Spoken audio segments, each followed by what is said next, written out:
Dilanjutin aja. Ucapan terima kasih juga saya sampaikan kepada penasihat hukum, sahabat, pelapor, dan pendamping saya dalam proses persidangan.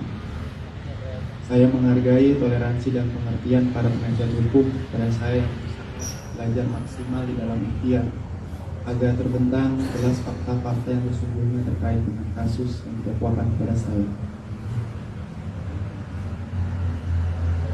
Terima kasih pula saya sampaikan kepada para sahabat, baik yang hadir maupun yang tidak hadir di persidangan, yang tulus memberikan doa dan simpati serta merindukan berlakunya keadilan.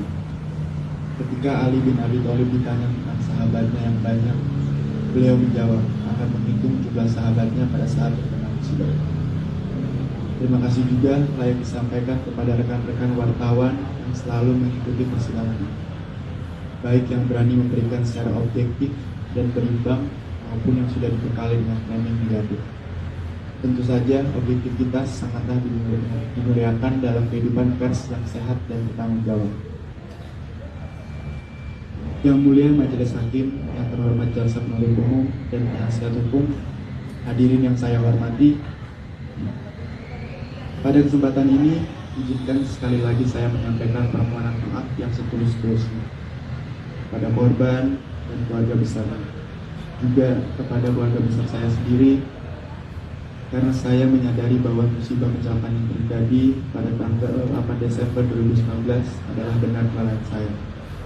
Ini telah menjadi teguran keras dari Allah Subhanahu wa Ta'ala terhadap diri saya, agar saya senantiasa sadar dan berhati-hati dalam bersikap maupun bertindak. Saya merasa sangat menyesali pada apa yang terjadi pada diri saya dan korban Laura Aniaya, sehingga membuat banyak pihak yang tersakiti dan harus menanggung akibat dari musibah kecelakaan ini, terutama korban Laura Aniaya dan keluarga serta keluarga saya sendiri tentunya. Saya yakin bahwa tidak ada seorang pun di dunia ini yang menginginkan adanya kecelakaan, termasuk diri saya sendiri. Sebagai hamba yang beriman, saya yakin ini adalah sebuah musibah atau takdir Allah yang tidak ada seorang pun dapat menolak ataupun menghindarinya tanpa kita tahu kapan dan di mana musibah itu akan terjadi. Bila mana musibah kecelakaan yang menimpa saya dan korban Laura anak Aniaya dinilai sebagai kesalahan saya sendiri, rasanya itu tidaklah arif dan bijaksana, karena sebagaimana terbenam jelas dalam fakta-fakta persidangan bahwa di antara yang mengakibatkan cedera berat atau kelumpuhan pada korban Laura Aniaya ini bukanlah semata-mata karena kelalaian saya, melainkan ada pihak lain juga yang lalai dalam hal ini, sebagaimana berikut.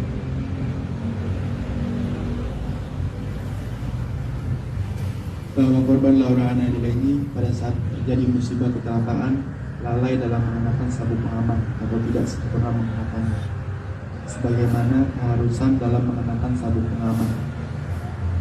Korban hanya mengenakan tali bagian atas, sementara tali bagian bawah yang harusnya melingkar di perut tidak dipasang. Hal mana dibuktikan oleh visum et repertum nomor 86-RSM-DIR EXT -PER XII 2021 tanggal 21 Desember 2020 menerangkan bahwa korban Laura Aniaya ini tidak ada luka di bagian perut atau pinggang korban, sedangkan saya yang saat itu mengenakan sabuk pengaman secara sempurna.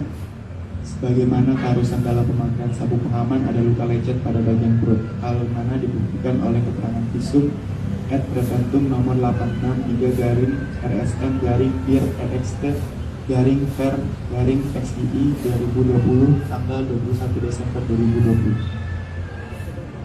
Sehingga atas lahan tersebut di atas mengakibatkan korban mengalami cedera berat, sementara saya mengenakan sabuk pengaman secara sempurna mengalami luka ringan. Untuk menjadi perhatian bahwa sebelumnya saya sudah mengingatkan korban untuk mengenakan sabuk pengaman dengan baik, tetapi korban tidak mengatakan. Berikut patut diduga ada kelalaian dari pihak rumah sakit yang terlambat dalam penanganan korban, di mana tindakan rumah sakit tidak mensegerakan melakukan pemeriksaan lebih serius dan menyeluruh terhadap korban emergensi. Padahal korban sendiri telah menyampaikan keluhan rasa nyeri pada leher bagian belakang pada saat korban dibawa masuk kembali ke instalasi gawat darurat. Penanganan dan tindakan rumah sakit secara serius dan terukur baru dilakukan setelah hari keempat sejak korban dibawa ke rumah sakit tersebut, yaitu dari tanggal 8 Desember 2019 sampai dengan 11 Desember 2019 dengan melakukan MRI di rumah sakit lain, karena pada saat itu rumah sakit pertama tidak mempunyai MRI. Hal mana tersebut di atas menyebabkan pihak rumah sakit tidak dapat mendiagnosa dan melakukan penanganan atau tindakan yang lebih cepat dan akurat terhadap apa yang diderita korban Laura Anna Edele. Baru setelah mendapatkan MRI dari rumah sakit, pihak rumah sakit mengetahui adanya pergeseran tulang leher belakang pada korban. Selanjutnya, hari kelima pada tanggal 12 Desember 2019, korban dirujuk ke rumah sakit lainnya untuk melakukan operasi. Apakah adil jika kalian pihak lain harus dibebankan semuanya kepada saya? Yang mulia majelis hakim, yang terhormat jaksa penuntut umum dan penasihat hukum, hadirin yang saya hormati. Sesungguhnya pemikiran yang keliru jika ada yang mengatakan bahwa saya baru di penjara dan 3 bulan ke belakang, atau tepatnya setelah P21. Itu keliru. Sekali lagi, itu keliru. Karena sesungguhnya saya telah merasakan penjara rasa bersalah saya itu adalah sejak terjadinya musibah kecelakaan pada 8 Desember 2019. Bagaimana tidak, saya melihat langsung setiap orang yang saya sayang, setiap hari orang yang saya sayangi harus berbaring sakit akibat musibah kecelakaan itu. Lebih menyesal lagi, saya dan keluarga tidak bisa membantu pengobatan dan perawatannya karena kondisi perekonomian keluarga saya yang benar-benar sedang terpuruk. Sekali lagi, bukan saya tidak mau membantu biaya pengobatan dan perawatan korban. Hanya saja saya bingung. Di satu sisi, saya harus senantiasa menemani dan merawat korban.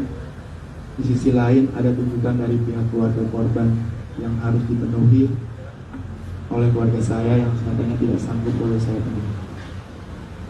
Benar bahwa jika ada pemikiran seharusnya saya mencari uang untuk membantu biaya pengobatan korban. Akan tetapi bagaimana mungkin saya bisa mencari uang untuk membantu pengobatan dan perawatan korban, sementara itu saya juga harus menemani korban di rumahnya setiap hari. Saya tidak bermaksud untuk mengatakan bahwa kurang lebih 1 tahun mendampingi dan merawat korban sejak musibah kecelakaan pada 8 Desember 2019 adalah semata sebagai bentuk tanggung jawab saya kepada korban. Akan tetapi, sesungguhnya ini lebih pada bentuk kasih sayang saya kepada korban. Terima kasih sudah menonton video ini. Jangan lupa subscribe dan aktifkan lonceng notifikasi supaya kamu nggak ketinggalan video terbaru dari Grit.